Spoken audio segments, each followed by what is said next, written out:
से करते हुए मुफ्ती एक भैया रिजवान, अरे थोड़ा मेरे को मेरी रोटी रोटी कर देने से बेटा पगार कम हो जाएगी ना।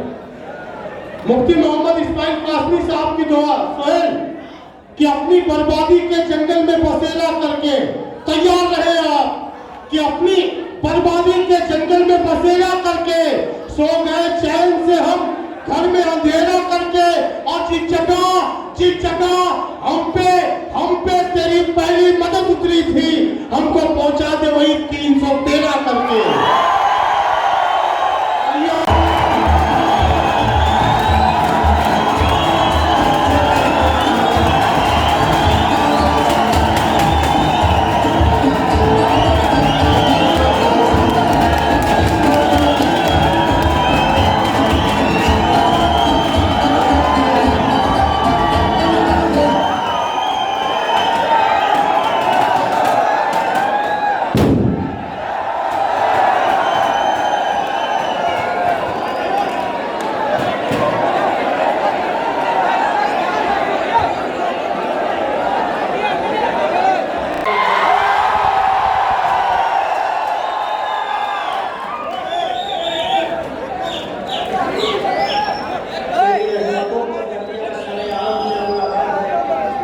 मुझे भीख मिल रही है, मेरा काम चल रहा है, तेरे नाम का वजीफा मेरी जिंदगी का हासिल, तेरे नाम का वजीफा मेरी जिंदगी का हासिल, तेरे नाम की बदौलत मेरा काम चल रहा है। मेराज फैजाबादी ने कहा है कि जिंदगी दी है तो जीने का हुनर भी देना,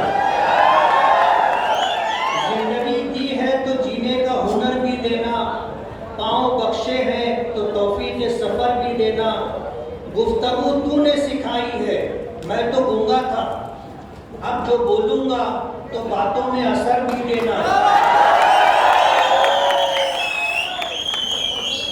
मैं तो इस खाना बदोशी पे खुश हूँ, लेकिन मैं तो इस खाना बदोशी पे खुश हूँ, लेकिन नई नस्लें न भटके उन्हें घर भी देना।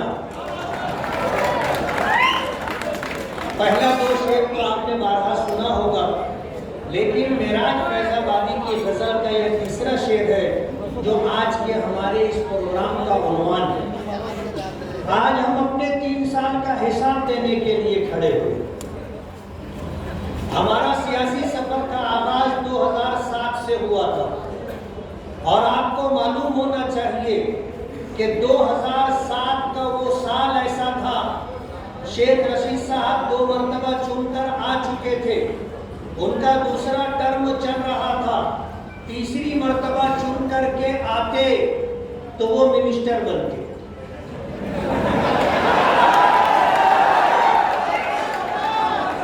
मालेगांव के हालात ऐसे थे कि उनका तोती बोलता था, शहर में किसी ने हिम्मत नहीं की कि उनके सामने खड़ा होकर के बात करता। उनके वर्करों के हौसले इतने बढ़े हुए थे कि लोगों की बहू बेटियों की इज्जतें दांव पर लगी हुई थी। आज का हमारा ये जलसा 3 साल का हिसाब देने के लिए, सरकार इलेक्शन रिजल्ट आने के बाद, चुनकर आने के बाद सरकार बन ही नहीं रही थी। आपको पता है कई महीने निकल गए, शिवसेना बीजेपी का झगड़ा चलता रहा, सरकार नहीं बनी, और महीनों गुजर जाने के बाद सरकार बनी तो कोरोना साहेब आ गए। अच्छा, हमारे लिए नहीं, सिर्फ मालेगांव के लिए नहीं, और सिर्फ महाराष्ट्र और हिंदुस्तान के लिए नहीं, पूरी दुनिया अपनी जगह खड़ी हो गई थी, सबको पता है। और सरकार के पास पैसे नहीं थे, एक्स्ट्रा फंड देने के लिए कुछ नहीं था, जो भी आमदनी सरकार को हो रही थी वो सब कोरोना में खर्च हो रही थी।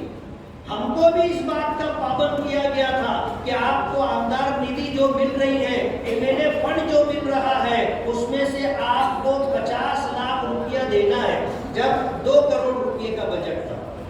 2 करोड़ रुपए में से 50 लाख रुपया देना है।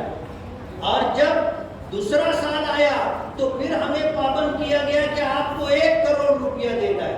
तो हमने 1 करोड़ रुपया दिया। और आपके लिए खुशी की बात होगी कि पूरे महाराष्ट्र के अंदर सबसे पहले कोरोना से मुतासिरीन मरीजों की सहूलत के लिए 50 लाख रुपया मालेगांव में मैंने दिया।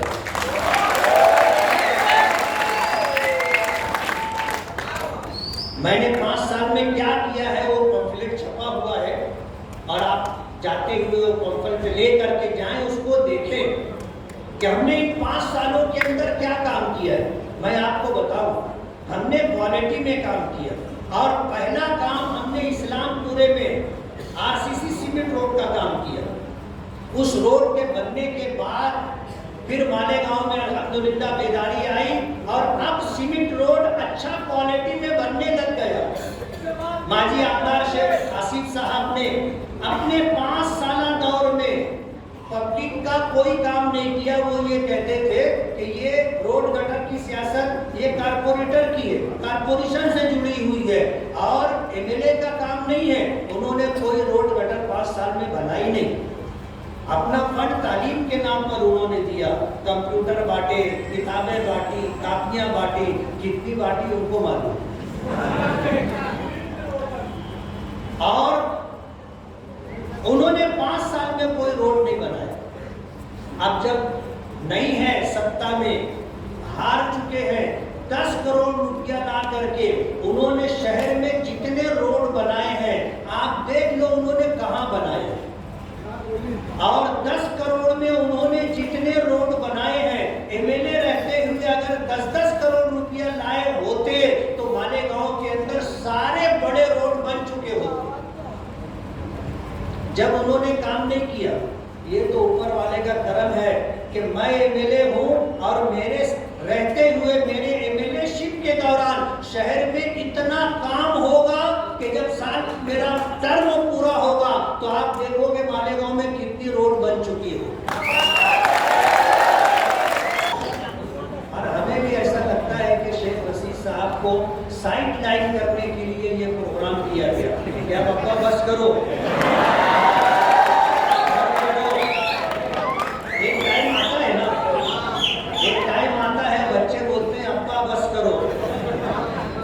तुम आराम करो। तो ये प्रोग्राम इसीलिए किया गया। बोलते ना बड़े मियाँ तो बड़े मियाँ, छोटे मियाँ